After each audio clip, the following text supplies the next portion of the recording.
Sorry guys, that video ended and now I've got to do a part two. Okay, so where I was at David, right? So this servant that had been called by the Lord was going to go and crown the new king, and he had saw his brothers, right? He'd seen his other brothers, and he automatically thought that because they was tall, their stature was built, they were a certain way, that they was the king, right? But they weren't the king. So he indeed asked David's dad, like, do you have any other children, any other sons? And he says, yes, there's David. He's out and he's tending to the sheep. So when David had come, God said to the servant, that is the new king, right? And that whole time, all David was doing was serving and doing the things that he needed to do, like taking care of the things at home, just being, okay, like living his life the normal way, without even realizing that this great thing was on the way to him. So he was just doing mundane things, and that's when it came about that he would be the next king, right? And then there's the story of Noah. Okay, Noah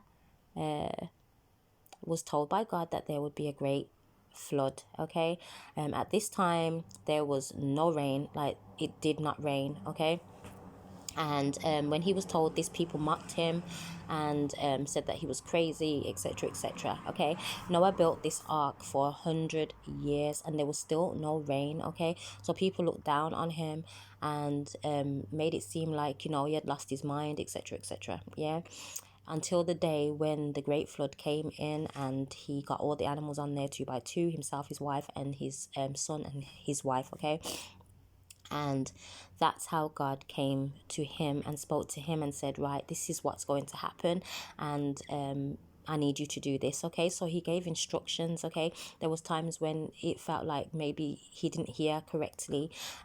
He felt like people was taking a mick out of him, like all of the things that I have explained, that it may seem like now you being at the bottom of the basket, okay, people are looking down on you, think you're dirty or whatever it may be. Okay, like when you look at dirty clothes, like, ugh, okay, in general, but going down to the bottom of the pile, it's like, oh wow, like these have been here a while, let's get these sorted out. They're filthy, they're this, they smell, whatever it may be. Okay, people may be out here actually saying those cruel things about you, but he's saying he's coming to deliver you from the bottom of the pile. Okay, and by the time he's done with you, you'll be prestige cleaned, whitened up, cleansed, all of that, right? He's coming in to do a work, and a work that they thought that would never ever happen in your life. Okay, so this encouraging word today is, do not give up, no matter what it may look like.